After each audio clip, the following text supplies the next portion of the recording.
Terima kasih Tuhan, terima kasih Roh Kudus, terima kasih yang luar biasa dalam kehidupan kami. Kalau pada pagi hari ini Tuhan, sebentar kami akan mendengarkan firman Tuhan. Biarlah kiranya firman Tuhan ini akan menjamah kami semua, dan firman Tuhan ini akan memberikan kekuatan buat kami, karena di saat kami lemah, Tuhan akan memberikan kekuatan yang selalu baru. Di saat kami sedang mengalami tantangan, rintangan, pencobaan, ada jalan keluar yang terbaik yang Tuhan sedang sediakan. Kami rindu agar kami terus taat dan setia di dalam Tuhan. Dan biarlah hari ini Tuhan mengurapi hamba-Mu dengan urapan-Mu yang selalu baru, urapan kuasa Roh Kudus-Mu yang boleh mengalir lewat mulut lidah bibir hamba-Mu, sehingga apapun yang hamba-Mu perkatakan bukan perkataan hamba-Mu lagi, tetapi perkataan Yesus Kristus dan perkataan kuasa Roh Kudus yang boleh menjamah kami semua. Terima kasih Bapa yang baik. Berfirmanlah, kami akan duduk diam mendengarkan firman-Mu seperti telinga seorang murid dan hati seorang hamba. Seluruh umat Tuhan yang percaya kita katakan bersama-sama, amin. Shalom Bapak Ibu Saudara. Ada sukacita yang luar biasa pada pagi hari yang indah ini. Amin. Tuhan memberkati. Selamat tahun baru. Sekali lagi, kemarin sudah ya tanggal 31, tapi hari ini kita benar-benar memasuki tahun yang baru. Oleh karena itu, biarlah kita bersama-sama untuk dapat menjalani tahun ini dengan luar biasa. Tahun lalu kita juga banyak yang sudah tidak bersama-sama dengan kita. Nanti di tahun depan juga pasti banyak lagi, ada beberapa lagi yang tidak bersama-sama dengan kita. Ada amin saudara? Coba lihat kiri kananmu. Mumpung masih ada, ya kan? Bapak Ibu Saudara senyum kiri kananmu dulu. Nanti kalau sudah tidak ada lagi, saudara nggak bisa senyum, ya kan? Coba senyum dulu dong kiri kananmu. Ya kan? Masih ada kiri kananmu? Ada amin saudara? Saya bukan menyumpahi Bapak Ibu Saudara pulang ke surga, bukan. Tetapi suatu saat ya pasti kita akan duduk bersama dengan Tuhan di surga. Yuk, hari ini kita akan ambil satu serial dan terus menerus tentang keselamatan dan kelemahan. Keselamatan dan kelemahan judulnya. Filipi pasal 2 ayat yang ke-12. Kita buka satu ayat saja dan kita akan bangkit berdiri. Tapi jangan Bapak Ibu Saudara pikir satu ayat ini akan cepat-cepat selesai. Justru satu ayat ini akan lama sekali selesainya. Yuk kita bangkit berdiri. Filipi pasal 2 ayat ke-12. Karena ini adalah pengajaran-pengajaran. 1, 2, 3. Hai saudara-saudaraku yang kekasih, kamu senantiasa taat. Karena itu tetaplah kerjakan keselamatanmu dengan takut dan gentar. Bukan saja seperti waktu aku masih hadir, tetapi terlebih pula sekarang waktu aku tidak hadir. Tuhan Yesus memberkati. Silahkan duduk. Nah, Bapak Ibu Saudara yang terkasih, kita seringkali melihat kata-kata ini dengan sekelebat.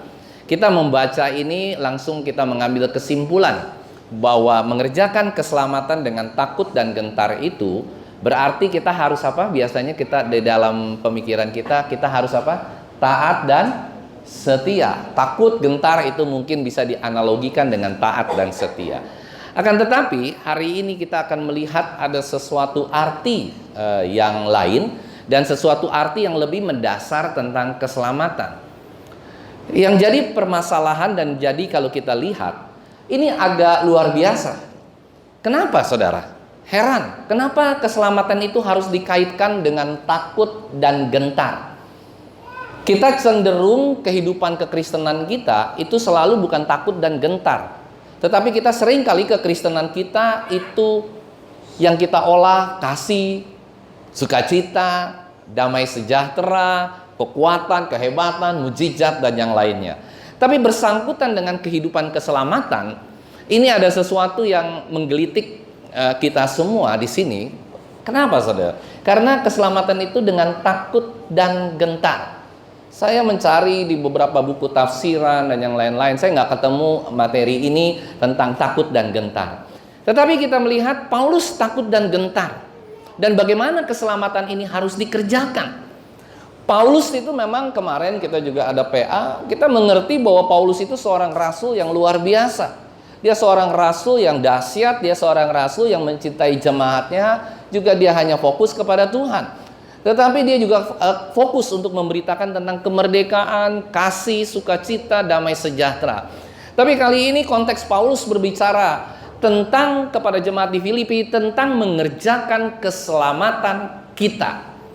Nah, banyak sekali hari-hari ini para pengkhotbah, para pendeta itu yang selalu berkhotbah tentang power evangelis, yaitu tentang kuasa dan kekuatan. Bahkan lagu-lagu tadi pun kalau kita lihat, semuanya kita ingin menang, semuanya kita ingin luar biasa, semuanya kita ingin kuat. Kita nggak ada yang mau lemah dan tidak ada yang mau dilemahkan. Nah, bagaimana kita bisa memahami hal ini?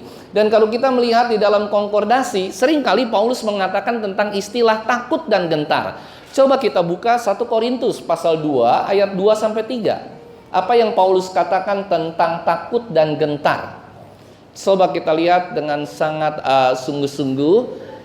Saya bacakan ya. 1 Korintus pasal 2 ayat 2-3. Apa yang firman Tuhan katakan? Pelan-pelan ya, kita seperti makan ini, kita pelan-pelan. Sebab aku telah memutuskan untuk tidak mengetahui apa-apa di antara kamu selain Yesus Kristus, yaitu Dia yang disalibkan. Ayat yang ketiga, aku juga telah datang kepadamu dalam kelemahan. Nah, ini saudara, dalam kelemahan dan dengan sangat takut dan gentar. Rupa-rupanya Paulus berbicara tentang Yesus Kristus yang disalibkan. Dia bukan berbicara tentang Yesus Kristus sebagai raja kemuliaan. Memang Yesus itu ada raja di atas segala raja. Yesus Kristus itu adalah Tuhan di atas segala Tuhan. Tapi hari ini Paulus berbicara kepada jemaat tentang Korintus itu, tentang sesuatu hal, yaitu tentang keselamatan, tentang kelemahan. Nah, dalam kuasa dan otoritas seorang rasul, biasanya seorang rasul, seorang nabi, seorang yang luar biasa selalu memamerkan tentang Bapak Ibu Saudara, kekuatan, kehebatan, mujizat dan yang lainnya. Tetapi Paulus ini sangat dipakai Tuhan karena dia sangat mengerti. Di Filipi pasal 2 ayat 12 ini dikatakan, hai saudara-saudaraku yang kekasih, kamu senantiasa taat, karena itu tetap kerjakanlah keselamatanmu dengan takut dan gentar, bukan seperti waktu aku masih hadir, tapi terlebih pula sekarang waktu aku tidak hadir. Bagaimana kita bisa memahami pernyataan yang mengherankan ini? Paulus begitu luar biasa, Paulus begitu pintar, dan garis bawahi kata saya, Paulus itu begitu berkuasa terhadap kota-kota saat itu. Dia seorang penginjil, dia seorang gembala yang luar biasa. Tetapi mengapa Paulus ketika dia menulis surat kepada jemaat di Filipi, dia katakan dia harus begitu lemah, dia harus begitu gentar, atau dengan perkataan lain dia harus gemetar. Pernahkah kita mengalami hal itu? Kita begitu lemah sehingga untuk mungkin kalau yang baru sakit hari-hari ini mengerti tentang kelemahan. Waktu kita lemah, mungkin kita mengangkat sesuatu aja kita bisa gemeteran. Ya Bapak Ibu Saudara? Gemeteran. Nah, ini seperti itu. Paulus menginginkan bahwa orang mengerjakan keselamatan itu dengan gemetaran, dengan ketakutan, dengan kegentaran. Nah, Rasul Paulus ini dengan ketakutan, dengan kegentaran, dapatkah kita memahami hal ini? Masa kini kita banyak begitu mendengar kalau orang penginjilan, pelayanan selalu bahkan menulis buku. Kita harus menulis buku yang luar biasa, how to get the power. Bagaimana kita bisa mendapatkan kekuatan? Ya Bapak Ibu Saudara. Buku-buku pun buku-buku yang luar biasa untuk dapat memotivasi kita. Padahal buku-buku tersebut adalah buku-buku motivasi. Coba kalau kita menulis buku tentang judul bagaimana kita bisa menjadi lemah. Ada yang mau beli nggak kira-kira? Bagaimana kita bisa menjadi lemah? Siapa yang mau beli buku itu? Mungkin jarang. Dan mungkin ada di rak buku, dan rak buku itu tidak terjual sampai setahun, 2 tahun, mungkin sampai 10 tahun. Ya siapa dari antara kita di sini yang mau menjadi lemah? Jarang orang mau menjadi lemah. Ya Bapak Ibu Saudara? Kelihatannya tidak sesuatu yang masuk akal. Bagaimana kita bisa menjadi lemah? Kedengarannya nggak masuk akal. Sekali lagi saya sampaikan, kedengarannya sangat tidak masuk akal. Tapi hari ini saya akan berkhotbah dengan satu prinsip yang tidak masuk akal, tetapi memang Paulus, Yesus Kristus sendiri menginginkan hal itu. Bahkan kalau kita melihat, Yesus Kristus tidak pernah pelayanannya dengan kesombongan. Dia selalu pelayanan dengan kerendahan hati, dia selalu pelayanan dengan kelemahan. Sehingga Yesus Kristus di dalam kelemahannya, maka kuasa Tuhan menjadi kuat, menjadi dahsyat, menjadi heran, menjadi dahsyat. Dan bahkan lewat kelemahan Yesus Kristus, dia mati di atas kayu salib, dia mau berkorban bagi kita. Dan hari ini kita sedang akan melayani perjamuan kudus, di mana ketika Kristus mati, Kristus lemah, Kristus tidak mempunyai apa-apa lagi, tetapi di dalam kelemahannya kita semua orang yang percaya diselamatkan. Yang percaya katakan amin. Nah, bagaimana ini bisa terjadi? Seorang rasul yang penuh dengan kehebatan, seorang rasul yang penuh dengan keluarbiasaan, seorang rasul yang pintarnya luar biasa, orang yang seperti ini harus berlaku seperti seekor tikus yang tidak berdaya.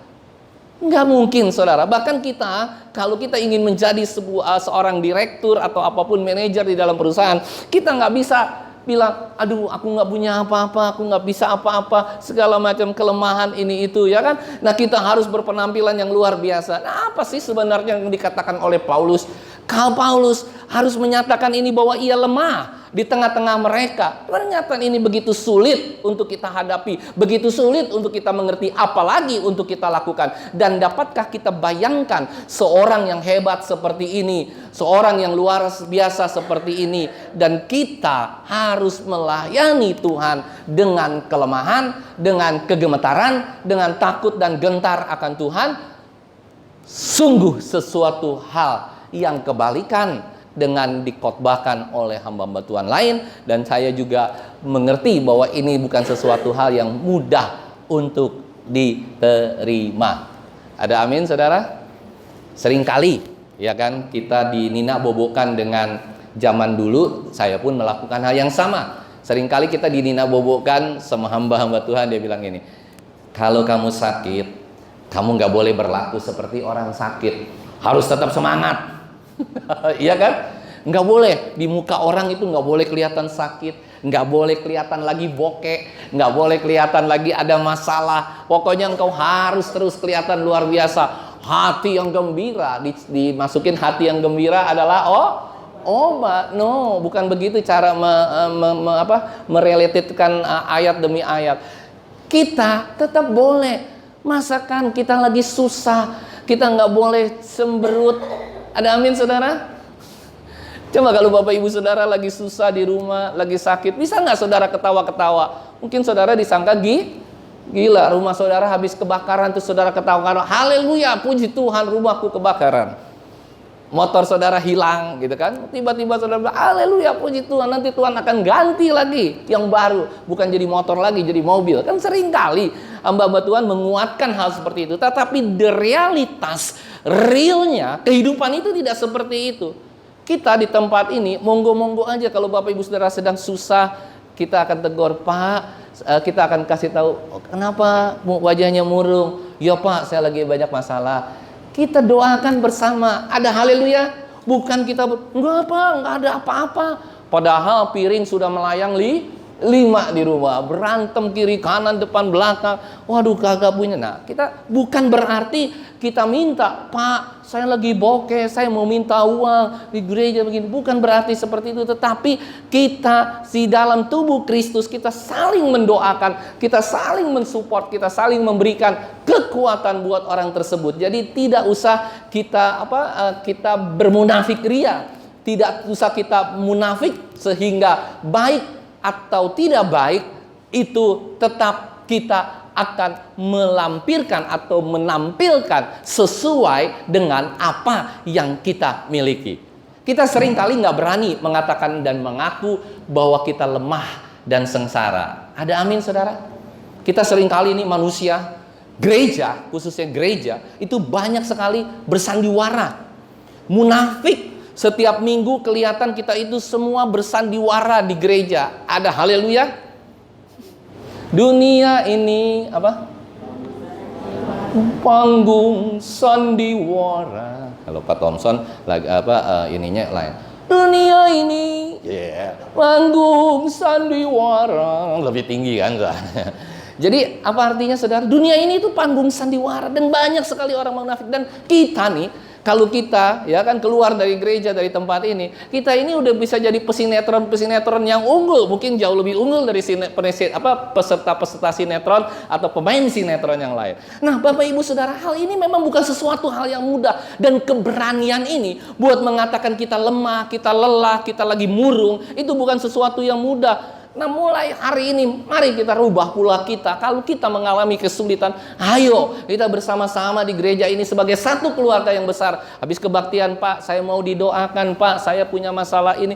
Ayo kita ke tempat ini, kita bersama-sama berdoa, saling mendukung satu dengan yang lain. Itulah yang dinamakan tubuh Kristus. Dan kita harus jujur supaya kita harus mengalami kemenangan di dalam Tuhan. Bukan kemenangan yang hanya kemenangan yang sifatnya retorika, tetapi kemenangan yang sifatnya sungguh-sungguh, yaitu ketika kita benar-benar menjadi orang yang tidak berpura-pura, sehingga ciri kehidupan gereja kita menjadi ciri yang berubah, menjadi ciri yang berbeda dari ciri gereja-gereja yang lainnya yang ada hari-hari ini. Dan kita harus bersikap ikhlas mengaku tentang kelemahan kita. Bapak Ibu Saudara, Paulus memilih untuk menjadi lemah.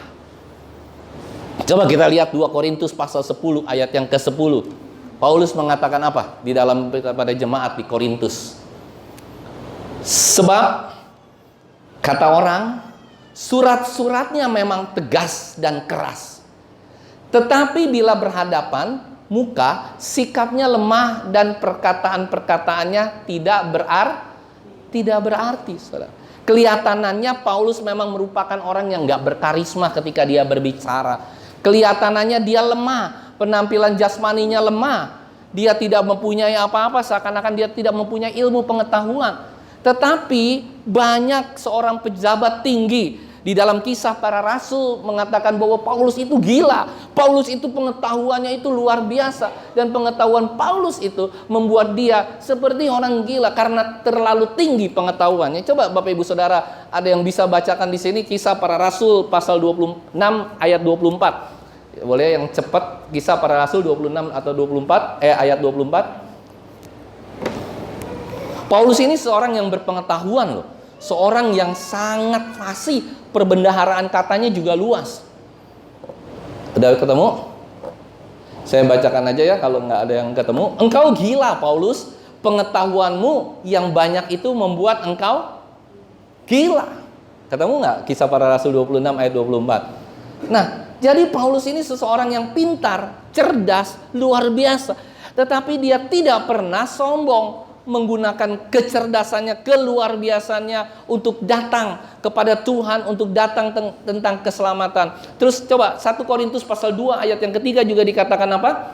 Aku juga telah datang kepadamu dalam kelemahan dan dengan sangat takut dan gentar. Ya kan? 1 Korintus 2 ayat 3. Nah, dari sini Tuhan ingin mengajarkan kepada kita semua dan juga kepada Paulus bahwa iman kita ini tidak boleh bergantung pada hikmat manusia, tetapi bergantung pada kekuatannya siapa? Tuhan atau kekuatan Allah. Coba kita lihat 1 Korintus pasal 2 ayat yang kelima. Supaya iman kita ini jangan bergantung pada hikmat manusia, tetapi pada kekuatan Allah. Itulah sebabnya Paulus menyampingkan semua hikmat manusia, termasuk hikmatnya Paulus. Kenapa saya katakan termaksud hikmatnya dia? Kemarin waktu PA, makanya kalau Bapak Ibu Saudara datang PA luar biasa. Kita membahas satu hal yang Paulus itu pelayanannya berpindah-pindah. Setahun, 2 tahun, 3 tahun, ya kan, sampai di ujung pelayanannya. Kemarin kita berbicara tentang Paulus pelayanannya di mana? Bukan. Kemarin kita berbicara Paulus pelayanan di mana? Di Efesus. Ujung akhir pelayanan Paulus dia dibunuh, dia disiksa, dia sengsara di Yerusalem. Waktu dia berpindah-pindah tersebut, kalau Paulus memakai hikmat manusia, saya mau katakan dari kemarin saya katakan bahwa Paulus itu pasti tidak mau pindah-pindah. Kenapa saudara? Dia membuat jemaat, ya kan? Dia menginjil, akhirnya banyak jemaat diajarkan. Nggak lama dia pindah. Dia jemaat diajarkan lagi, dia pindah. Kenapa saudara? Sebab orang kalau buat pelayanan, pengembalaan sudah stabil, saya mau tanya, gembala itu akan pindah nggak? Kalau bisa diturunin dari dari orang tua ke anak, ke cucu, terus nggak boleh kemana-mana itu gereja. Ada amin saudara? Nah, Paulus ini nggak pakai hikmatnya sendiri. Dia pakai hikmatnya Allah. Allah suruh pergi, siap komandan, saya pergi. Siap komandan, saya pergi. Komandannya siapa saudara? Kristus. Dia tidak punya komandan yang lain-lain. Seperti itulah prajurit, sifat prajurit si Paulus ini saudara. Karena itu dia menampilkan hikmatnya dia yang luar biasa. Hikmatnya Allah kepada dia yang luar biasa. Sungguh bertolak belakang dengan pengajaran hari-hari ini. Dimana kalau gereja harus didirikan nanti setelah besar, maka gereja itu harus menjadi dinasti. Saudara udah dengar kata dinasti ya? Dinasti gereja, bukan dinasti politik lagi. Kerajaan gereja. Turun bapak, anak semua. Kenapa saudara? Karena sudah nyaman. Ada semua uang di sana. Tapi Paulus tidak. Paulus ketika orang jemaatnya sudah besar, dia pergi. Kenapa? Karena panggilan Tuhan terhadap dia harus dinyatakan. Nah, ini yang harus kita lakukan. Pada jemaat di tempat ini juga sama, kita harus lakukan ini semua. Bukan dengan hikmat kita, bukan dengan hikmat dan kepandaian, dengan segala cara pikir kita, tetapi dengan hikmatnya Tuhan, sehingga kita bisa mengerti tentang kelemahan ini. Kalau kita perhatikan di sekolah-sekolah pengkhotbah, sekolah-sekolah teologi, harus ya pengkhotbah, harus fasih, harus luar biasa, harus bisa ini itu. No, Paulus tidak melakukan itu, tetapi dia paling luar biasa. Coba kita buka lagi 2 Korintus pasal 10 ayat yang pertama. Kita main di Korintus saja. Coba kita lihat 2 Korintus pasal 10 ayat yang pertama.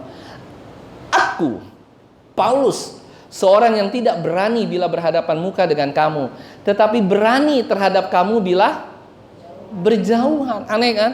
Aku memperingatkan kamu demi Kristus yang lemah lembut dan ramah.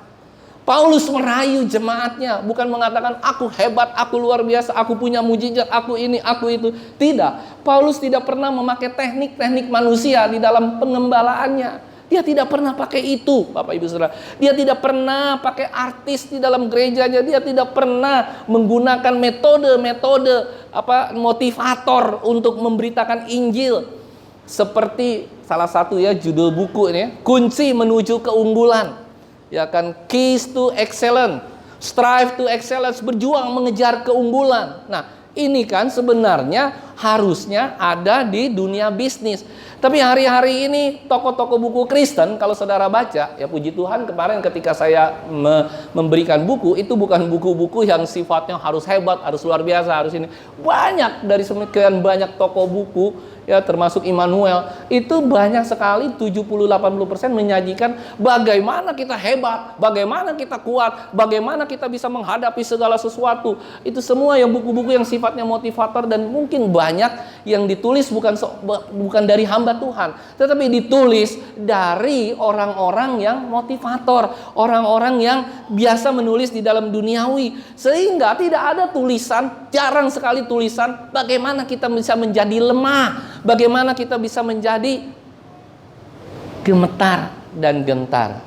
Oleh karena itu saya seringkali membayangkan bagaimana bisa ya kita sebagai orang Kristen yang seharusnya mengerjakan keselamatan dengan takut dan gentar, tapi berubah kekristenan kita. Kita tidak lagi mengerjakan keselamatan dengan takut dan gentar, tapi melaksanakan keselamatan dengan kekuatan, dengan kehebatan, dengan segala galak, saudara. Kenapa? Karena ini kok fungsinya. Kita jarang sekali baca firman Tuhan, sehingga kita nggak punya keakurasian terhadap firman Tuhan. Apa yang Tuhan mau di dalam firman Tuhan berbeda total dengan apa keinginan pribadi kita. Paulus dinilai sebagai orang yang jenius, iya. Kepandaiannya jelas terlihat di Roma dan yang lainnya. Tetapi dia tetap menjalankan kehidupannya dengan takut dan gentar akan Tuhan. Dia tidak pernah memukul-mukul mimbar. Ada haleluya. Saudara pernah ketemu pendeta yang, saudara, ada nggak pendeta yang begitu, saudara? Pernah ya ketemu? Saudara, itu kalau kita udah mukul mimbar, saudara. Ini sorry ya, bukannya lagi nyindir paslon tertentu, tidak, saudara. Ini benar-benar banyak hamba-hamba Tuhan. Saudara cari di YouTube, terus saudara Google, kasih YouTube-nya begini, pendeta memukul mimbar, banyak. Sekarang coba langsung Google, pendeta memukul mimbar, atau pendeta menggedor-gedor mimbar. Itu untuk menunjukkan kekuatan, itu untuk menunjukkan dia hebat, dia luar biasa, sombong. Pokoknya begini, saudara. Saudara harus diselamatkan. Saudara harus begini, ya kan? Bukan itu, saudara. Itu tidak akan mempunyai arti apa-apa. Paulus nggak pernah memukul mimbar. Paulus nggak pernah memukul benda-benda yang ada ketika dia berkhotbah. Oleh karena itu, kita perlu sekolah Kristus. Namanya sekolah apa, saudara? Kristus. Katakan kiri kananmu, kita sekolah jangan di sekolah dasar, jangan di sekolah menengah pertama, jangan di SMA, tapi mulai hari ini kalau saudara ingin selamat, sekolahlah kepada Kristus. Sekolah Kristus. SK. SK itu sekolah Kristus. Jadi pada waktu saya juga dulu belum mengenal Tuhan, ya belum lama sekali waktu saya masih SMP, SMA. Maka apa yang kita minatin, saudara? Biasanya anak-anak muda yang diminatin apa? Saya kebetulan nggak minat yang negatif, tapi minat yang positif, yaitu body building, binaraga, saudara. Ya, anak-anak muda di sini tempat ini ada nggak yang ke fitness segala macam, pengen show buat ceweknya? Wah, aku hebat, aku luar biasa, ototku kiri kanan. Karena memang papa saya, ayah saya memang seorang bodybuilder, ya, benar-benar bodybuilders gitu. Jadi di rumah juga banyak tuh yang buat ngangkat-ngangkat ini itu gitu kan, kakeknya anak-anak saya. Tetapi saudara, kita ngelihat apa sih sebenarnya ini? Kan kita hanya ingin menonjol. Ini dari segi tubuh ya. Kita hanya ingin menonjol. Kita hanya ingin melihat, waduh hebat ya ototku, ya kan six packku segala macam. Saya biar gini-gini dulunya punya 6 balok di sini, saudara. Iya, saya ada 6 balok di sini. 6 pack. Ibu Gembala nggak tahu. Udah kan kenal saya, udah agak ini kan. Waktu saya umur 16, 17, wah, bersama dengan teman-teman saya di GPDI gitu kan. Nah, Daniel juga macam, wah kita ke mana namanya, ke gym hampir setiap hari kan. Punya six pack. Bahkan kalau saya di kamar mandi ya kan ada kaca, saya bisa lama sekali di kamar mandi. Sana saya liatin, keren banget ya kan, dari kiri keren, dari tengah keren, dari kelak, wah keren lah. Jadi saking sikat gigi sambil ngelihat kiri kanan, itu memang benar saya lakukan dulu. Karena saya ngelihat, wah orang tua saya juga, wah badannya keren. Nah saudara, ini sebenarnya hanya urusan otot yang orang pikir, wah kalau otot hebat, maka orang kalau kemana-mana kita pasti ditakutin. Ya apa ya saudara? Wah hebat nih, berotot segala macam. Bahkan bisa diambil sebagai kesimpulan dia adalah pria sejati kalau berotot. Padahal banyak orang berotot tapi ngode. Hello. Banyak. Hello, apa kabar gitu kan. Ya kan, atau ngambil orang ngambil barbel kan begini. Kalau dia ngambil barbel gini. Ngik. Banyak saudara. Hati-hati loh kiri kanan depan belakang. Ya, jangan sampai jadi gay, jangan sampai jadi homo loh. Nah, saudara yang terkasih, kita itu bisa melihat apa sih yang membuat kita itu begitu tertarik sehingga otot-otot itu kita mau tampilkan. Itulah yang saya bilang, bahwa ternyata itu hanya kamuflase belaka. Kita hanya seakan-akan kuat, seakan-akan hebat, seakan-akan luar biasa. Dengan otot itu kita bisa apa? Nothing. Apakah kita bisa menginjil dengan otot tersebut? Tidak. Apakah kita bisa menjadi hebat dengan otot itu? Tidak. Begitu juga dengan wanita, ya kan, wanita juga sering kali masuk keluar sedot lemak lah segala macam. Sampai kemarin ada artis yang sedot lemak meninggal saudara. sedot lemak kiri segala macam, sedot lemak kanan. Mendingan kita ngumpulin lemak. Ada haleluya Bu Elista. Mendingan kita ngumpulin lemak daripada kita sedot itu lemak. Orang udah lama-lama kita kumpulin ya kan, dari umur 17 sampai umur 40 kita kumpulin itu lemak, masa mau disedot, mau dibuang.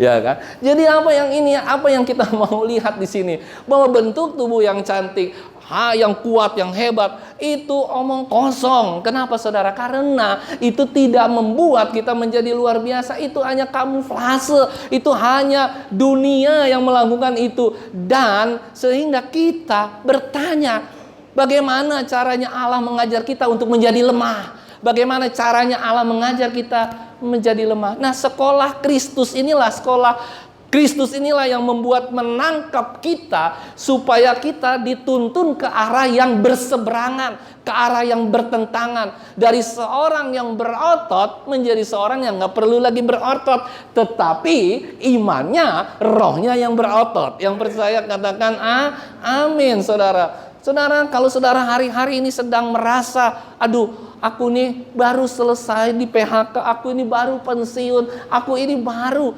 nggak punya lagi penghasilan, nggak punya apa-apa. Nah, justru disitulah kita akan menjadi kuat. Yang percaya katakan amin. Di saat lemah kita itu menjadi kuat. Di saat lemah itu kita bisa mendapatkan kuasa kekuatan Kristus yang luar biasa.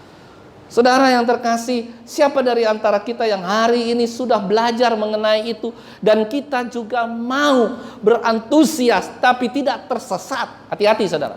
Seringkali kekristenan kita, antusiasme kita terhadap kekristenan itu akan membuat kita lebih banyak tersesat di dalam gereja. Itu yang saya mau katakan, merusak iman dan percaya kita, merusak paradigma kita, merusak segala sesuatu yang kita sangka benar, yang kita pikirkan itu benar. Saudara, yang saya mau katakan hari ini, tubuh ini adalah milik Kristus. Sekali lagi yang percaya katakan amin. 1 Korintus pasal 6 ayat 19 sampai 20. Coba silakan kita baca. 1 Korintus pasal 6, bahwa tubuh ini adalah milik Kristus, bukan milik yang lain. Jadi saya mau kita mengerti nih 1 Korintus 6 ayat 19 sampai 20. Demikian firman Tuhan. Atau tidak tahukah kamu bahwa tubuhmu adalah bait Roh Kudus yang diam di dalam kamu, Roh Kudus yang kamu peroleh dari Allah, dan bahwa kamu bukanlah milik kamu sendiri. Ayat 20, saudara baca, silakan. 1, 2, 3.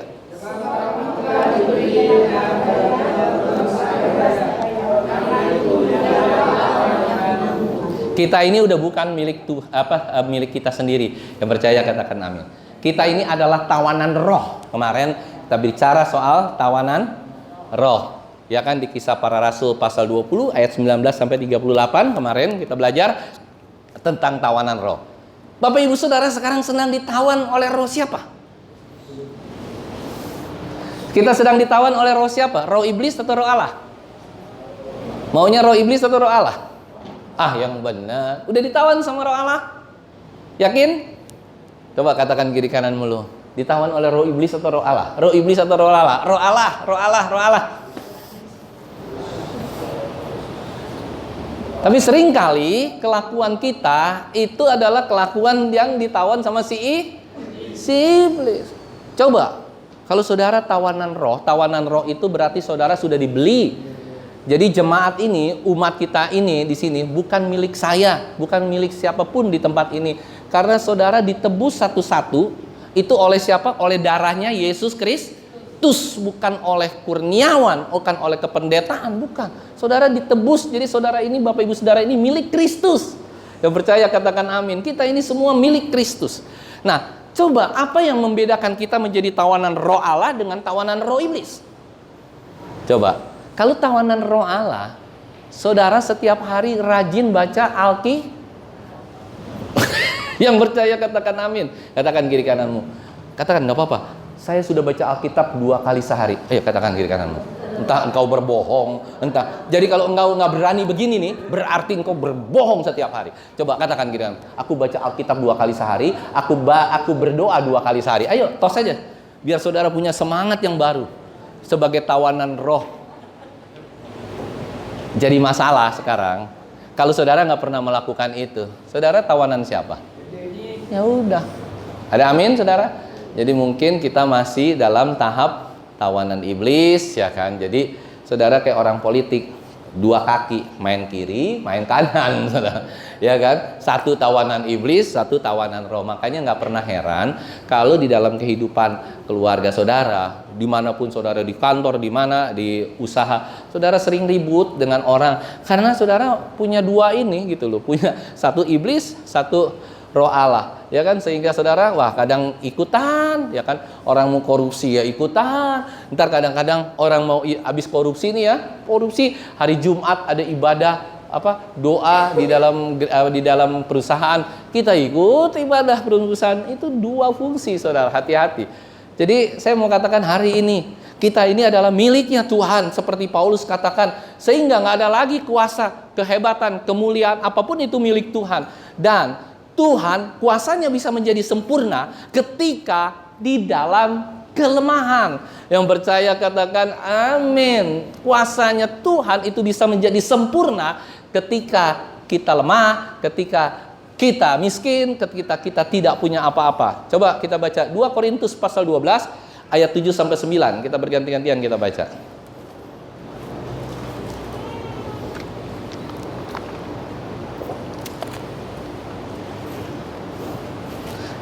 Ayat yang ke-7. Dan supaya aku jangan meninggikan diri, tuh, karena pernyataan-pernyataan yang luar biasa itu, maka aku diberi apa saudara? Suatu duri di dalam dagingku, yaitu seorang utusan iblis untuk mengocoh aku, supaya aku jangan meninggikan diri. Nah ini Paulus diperingatkan sama Tuhan. Ayat yang ke-8. Tolong dibaca 1, 2, 3.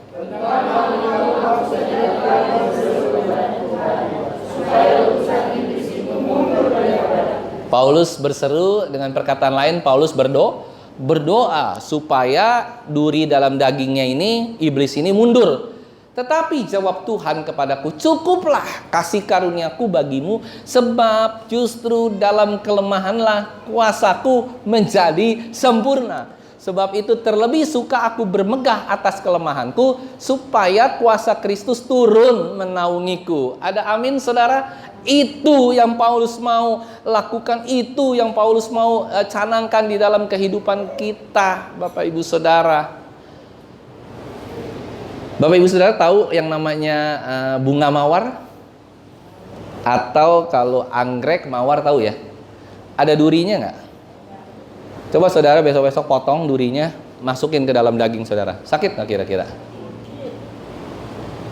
Begitulah yang Paulus alami, kesakitan itu terus menerus, saudara.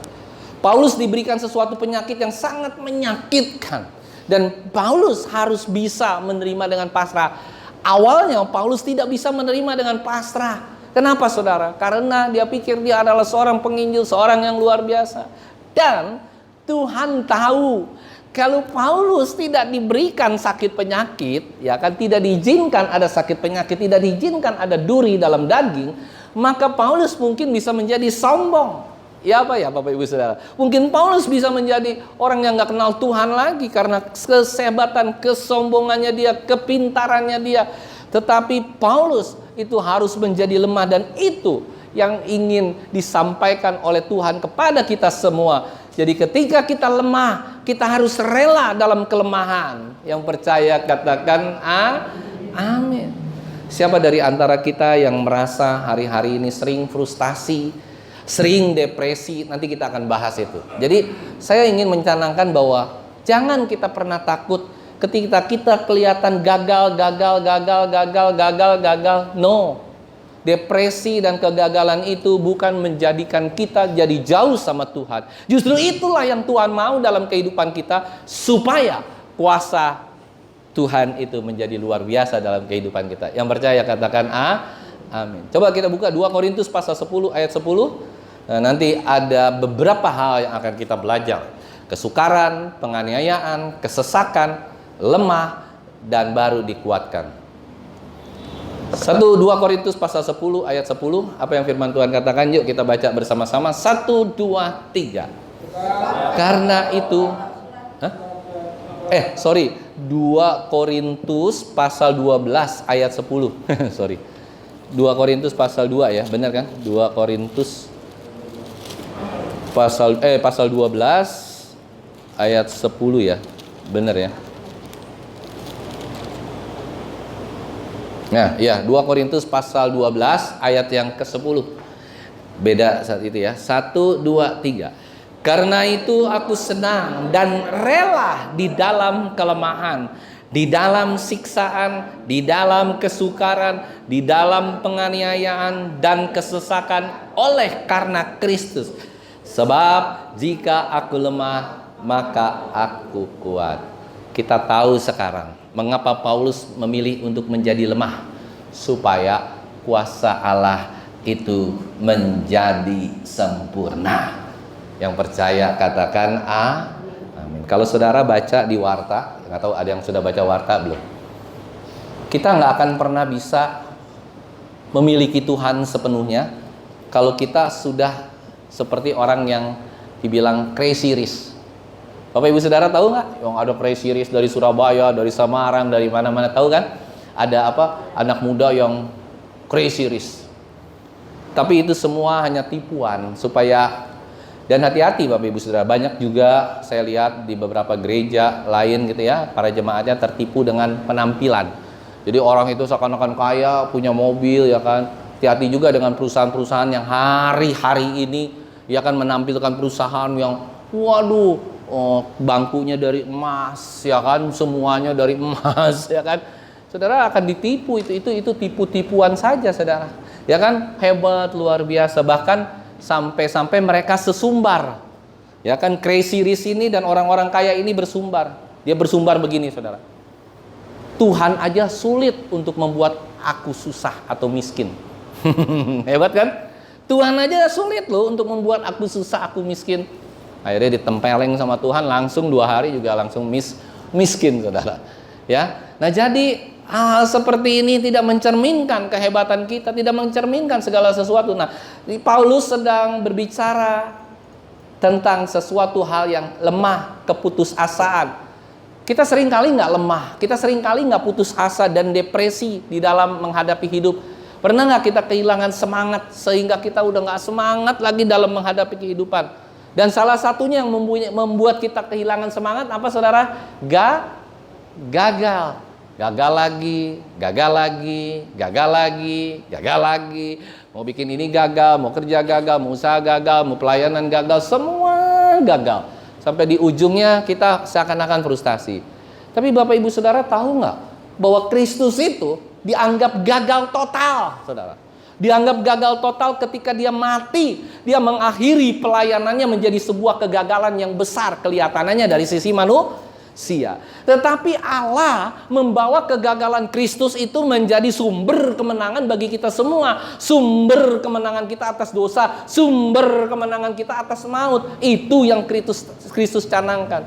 Jadi kalau hari ini saudara gagal, hari ini saudara merasa depresi, merasa frustasi, no way. Itu adalah cara Allah untuk membuat kita lebih naik lagi, lebih tinggi lagi, berjalan bersama dengan Tuhan. Karena di saat kita lemah, disitulah kuasa Tuhan akan berimpact di dalam kehidupan kita dengan luar biasa. Yang percaya katakan amin. Siapa di sini yang sering gagal? Nggak usah tunjuk tangan, dari wajah-wajahnya saya tahu. Saya pun manusia, sering gagal. Sering gagal proyek, sering gagal ini, sering gagal gitu. Justru saya melihat, oh kenapa hal itu harus terjadi? Supaya saya ini sadar bahwa kehebatan saya, kekuatan saya itu bukan karena saya, bukan karena kepintaran saya. Walaupun mungkin IQ di atas 140 atau 130, tapi bukan itu yang Tuhan mau. Yang Tuhan mau adalah kita benar-benar merendahkan diri bersama dengan Tuhan, supaya di dalam kelemahan kita menjadi kuat. Kini yang miskin berkata, ku kaya. Yang lemah berkata, ku kuat. Oleh karena apa? Nah, kan pada lupa kan lagunya? Saya cuma ngetes doang, saya nggak lupa. Kini yang miskin kini yang lemah berkata ku kuat, yang miskin berkata ku kaya karena nggak ada yang hafal. Saya cuma ngetes doang, saya hafal, saudara. Karena yang mempersiapkan pasti apa? Ada amin, saudara? Coba mulu, ya kan? Nah, saudara, jadi begitu. Yang miskin itu berkata ku kuat, yang lemah berkata yang miskin berkata ku kaya, yang lemah berkata ku kuat. Sebab, ya saya mau kasih tahu aja, sebab yang bodoh dari Allah lebih besar hikmatnya daripada manusia, dan yang lemah dari Allah lebih kuat daripada manusia. 1 Korintus pasal 1 ayat 25, saudara buka sendiri ya. Sebab yang bodoh dari Allah lebih besar hikmatnya daripada manusia, dan yang lemah dari Allah lebih kuat daripada manusia. Nah, kita bicara soal yang tadi, yang 2 Korintus pasal 12 ayat yang ke-10 tadi, ada beberapa hal. Yang pertama tentang kelemahan. Kelemahan punya dua arti. Yang pertama benar-benar lemah, dan yang kedua kita punya sakit penyakit, diizinkan sakit sehingga kita mengalami kelemahan. Kalau saudara hari ini punya sakit penyakit, ya entah sakit kepala yang menahun, ada sakit gigi, ada sakit leher, ada sakit pinggang, ada sakit kaki, ada saraf kejepit lah segala macam, semua ya kan di dalam tubuh kita. Maksud saya bukan penyakit-penyakit yang kambuhan. Kalau penyakit kambuhan kan batuk, flu, panas, itu mah penyakit-penyakit penyakit-penyakit enteng. Tapi penyakit-penyakit yang benar-benar membuat hidup kita nggak bisa lagi bangkit dari tempat tidur, kita kadang-kadang susah bangkit dari tempat tidur.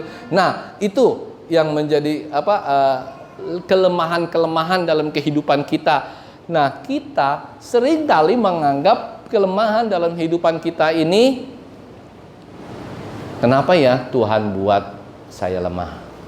Kenapa ya? Kenapa ya? Kenapa ya? Kenapa kok ya ada hamba Tuhan yang hidupnya kok enak saja ya, tidak pernah sakit sampai di ujung kehidupannya umur 90 baru meninggal. Tapi kenapa kok ada orang hamba Tuhan yang dalam kehidupannya sakit terus akhirnya meninggal muda, ya kan, seperti Bapak Pendeta Bigman Sirait, ya kan? Kenapa, saudara? Tapi bukan itu yang kita tuju, tuh bukan kita melihat kelemahannya, kita melihat kehebatannya, bukan. Justru kita melihat pekerjaan Tuhan ketika ada kelemahan terjadi.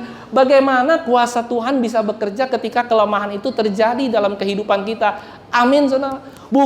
Bukan setelah aku seorang hamba Tuhan, aku ini begini terus aku sakit kanker, besok aku disembuhkan. Puji Tuhan.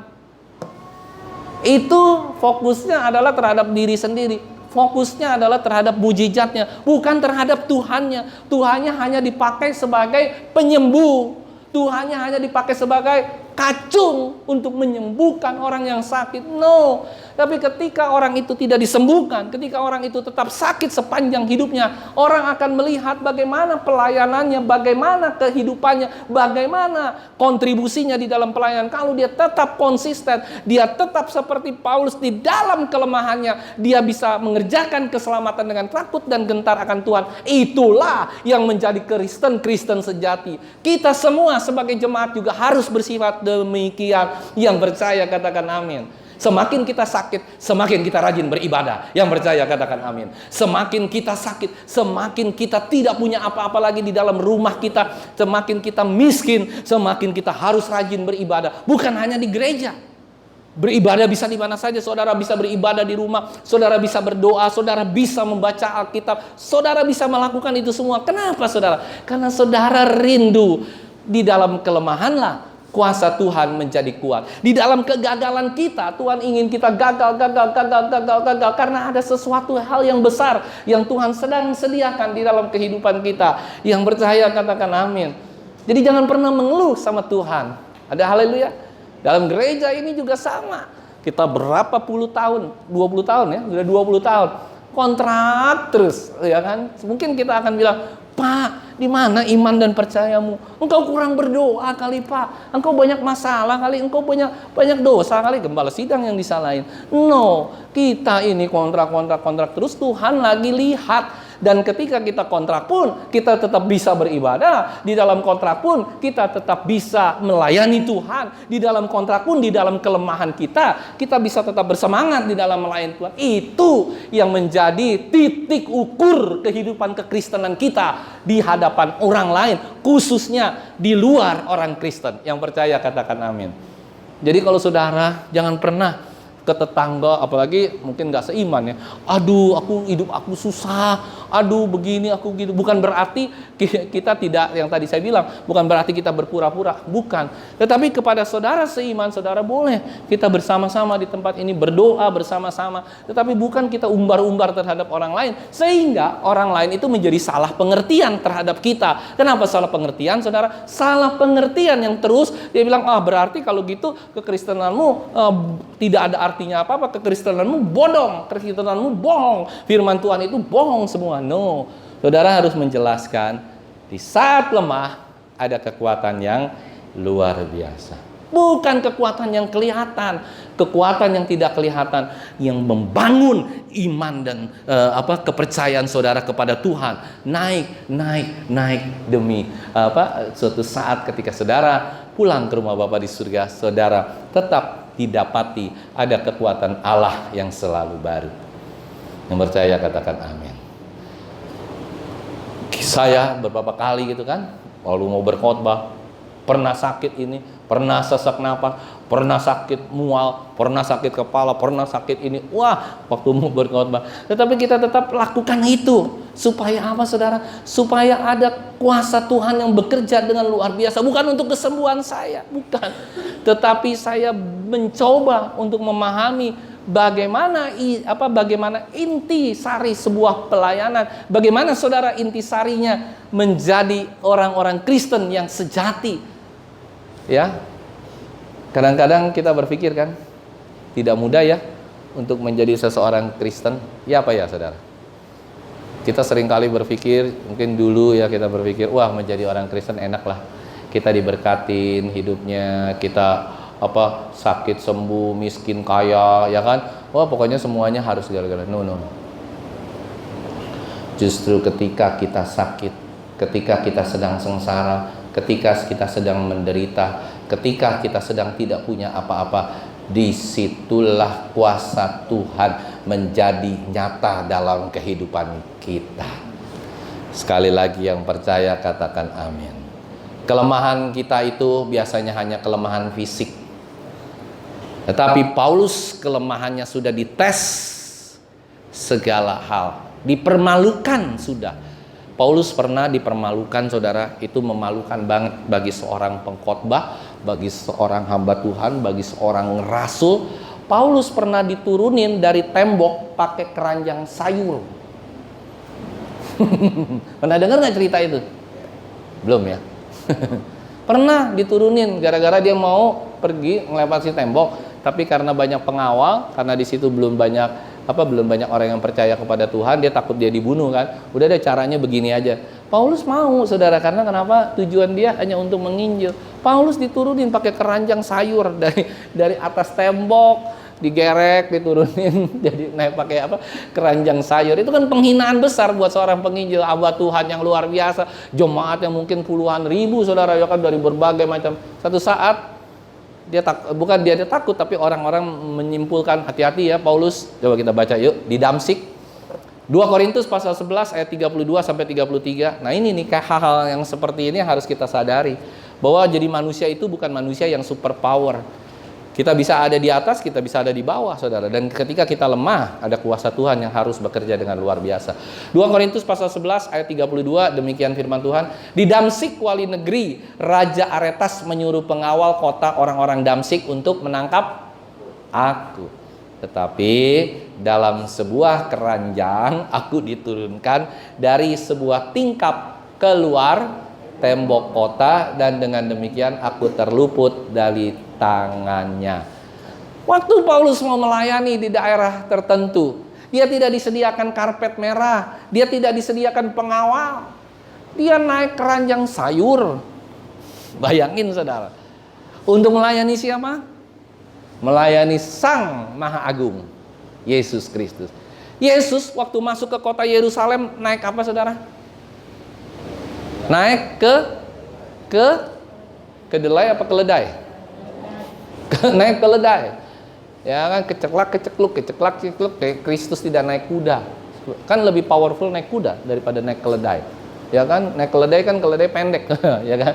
Dan keledai itu ya kita tahulah bahwa tidak baik lah ya, di Alkitab itu dikatakan binatang yang tidak baik. Jadi naik keledai, saudara bisa bayangkan. Jadi ternyata di mana martabat Paulus, di mana martabat Kristus? Jadi kalau kita sebagai seorang hamba Tuhan atau jemaat Tuhan, bukan hanya hamba Tuhan ya, kita nggak usah gengsi-gengsian. Yang percaya katakan amin. Makan di pinggir jalan juga oke, ya kan. Saya waktu itu makan di pinggir jalan ya kan. Walaupun makanannya RW kan yang apa, tapi kita makan di pinggir jalan, tempat parkir, walaupun satpam setelah itu melengok kiri kanan, nggak masalah. Makan di pinggir jalan, asal jangan di tengah jalan, saudara. Ya, makan di pinggir jalan itu terhormat. Kalau saudara makan di tengah jalan, inna ilahi wa inna, ditabrak saudara, mati langsung. Yang pinggir jalan boleh saudara makan, masih oke. Ya, jangan di tengah jalan. Ya, jadi ini adalah satu mentalitas yang baru bagi kita semua. Ada amin saudara? Di tahun yang baru, kita jangan lagi punya paradigma kita harus hebat, kita harus kuat, kita harus luar biasa. Itu gereja sebelah dah, nggak ada urusan sama gereja kita. Ya saudara, tahun ini adalah tahun kemenangan, tahun yang luar biasa. Ya benar, tahunnya Tuhan nggak pernah memberikan. Tapi pernahkah saudara berpikir di tahun ini tiba-tiba saudara divonis sakit kanker, saudara tiba-tiba miskin total, nggak jadi gila saudara. Karena kenapa? Pengajaran-pengajaran yang seperti itu yang membuat kita gila. Mana Tuhan? Katanya Tuhan begitu. Tapi kalau saudara udah mengerti ini, pengajaran ini, saya yakin saudara nggak akan jadi gila. Bahkan saudara akan lebih bersemangat mencari Tuhan. Yang percaya katakan amin. Karena saudara tahu Paulus pun dia rela berkorban, dia rela menderita, dia rela nggak punya apa-apa, dia rela lemah untuk mencapai kuasa Kristus yang luar biasa. Dan di ujungnya adalah kekekalan. Itu saudara. Ya, ada amin. Semua di sini ada haleluya. Jadi kalau saudara lemah, saudara jatuh, atau juga ada juga siksaan-siksaan buat Bapak Ibu Saudara di tempat ini. Puji Tuhan, mungkin orang-orang Kristen zaman sekarang udah jarang ya disiksa-siksa, ya kan? Tapi siksa kita lain lagi. Kalau dulu mungkin orang disiksa, tapi kadang-kadang saudara harus siap-siap. Suatu saat yang bekerja gajinya dipotong, itu siksaan nggak? Siksaan. Gaji dari 10 juta jadi tinggal 3 juta, gaji udah 5 juta dipotong lagi jadi tinggal 1 juta atau 800.000. Itu siksaan nggak Bapak Ibu Saudara? Siksaan. Nah, tetapi kita tahu nggak saudara, kenaikan gaji atau penurunan gaji itu bukan kita dihina sama Tuhan. Tuhan, kenapa ini terjadi? Tuhan, bukannya aku udah melayani? Tuhan, bukannya aku sudah sungguh-sungguh? Bukan aku datang doa pagi, aku datang doa malam. Tapi kenapa malah gajiku dipotong sama atasanku, Tuhan? Saudara, itu yang sering terjadi dengan paradigma kita yang salah. Salah paradigma kita, salah mengenal Tuhan. Paulus mengenal Tuhannya luar biasa. Dia ngerti siapa yang dia sembah. Dia ngerti Tuhannya seperti apa. Dahsyat saudara. Saudara mau mengenal Tuhan yang seperti itu? Bukan seperti Tuhan yang kita pikirkan yang hebat, dahsyat, luar biasa, pahlawan, hero. No. Dia Tuhan juga, dia mau kita diberkati. Ya, kita pasti mau diberkati. Tetapi kita juga harus rela menderita bersama dengan Tuhan. Ya kan? Kesukaran juga banyak dalam kehidupan kita. Begitu keras hidup kita. Hari-hari ini banyak tekanan, ya kan, banyak penyesahan. Waktu itu Paulus pernah disesah. Ingat nggak saudara? Sampai dia ditimpukin batu, sampai dia ditinggalin seorang diri di tengah jalan. Nanti buka sendiri ya, 2 Korintus pasal 11. ayat 24 sampai 27. Itulah kesukaran yang dia alami. Penganiayaan juga dialami oleh Paulus, saudara. Dia menderita di Antiokhia, di Ikonium, di Listra, dia menderita, saudara. Begitu menderita, bayangkan penderitaan Paulus. Sehingga Paulus mengatakan selanjutnya pasti banyak sekali penderitaan, tetapi yang aku susahkan adalah ketika aku tidak lagi menjadi milik Kristus. Luar biasa ini Paulus benar-benar. Saudara pernah kelaparan 10 hari atau mungkin pernah kelaparan 1 bulan? Dari badan-badannya nggak ada nih yang kelaparan di tempat ini. Ada amin, saudara?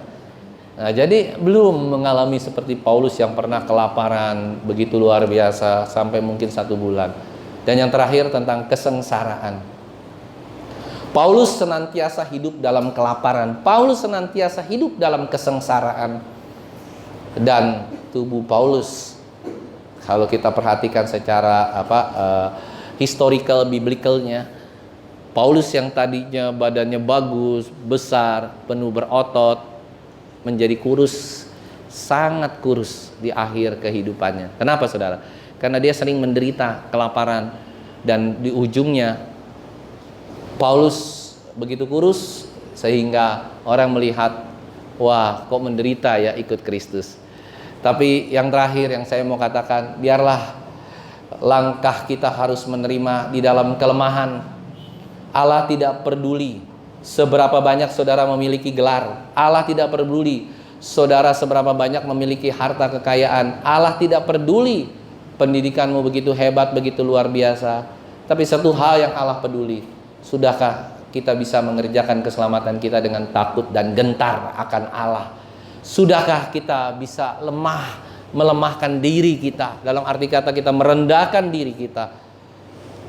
Saudara, hari ini kita ngerti bahwa Tuhan tidak lagi mau membuat kita selalu berpandangan. Bukan berarti kita tidak mau berpengharapan. Ya, berpengharapan, tetap kita berdoa berpengharapan.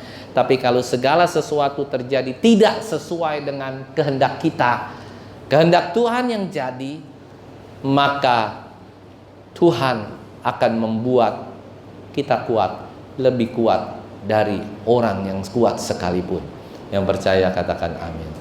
Dalam kelemahan kita, keselamatan itu bisa kita tempuh ketika kita punya kelemahan. Keselamatan tidak akan bisa kita tempuh kalau kita segala-gala kuat. Mana pernah orang yang punya mobil mungkin ada 50 atau 100, punya rumah 10, punya rumah 20, punya harta ratusan miliar.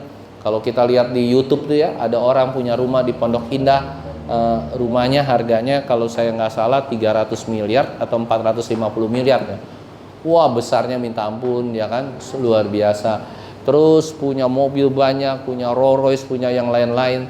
Saya nggak terlalu yakin kalau orang tersebut ya kan masih bisa mau dianggap lemah, karena di dalam kelemahan inilah ada kuasa Tuhan yang akan turun dengan luar biasa.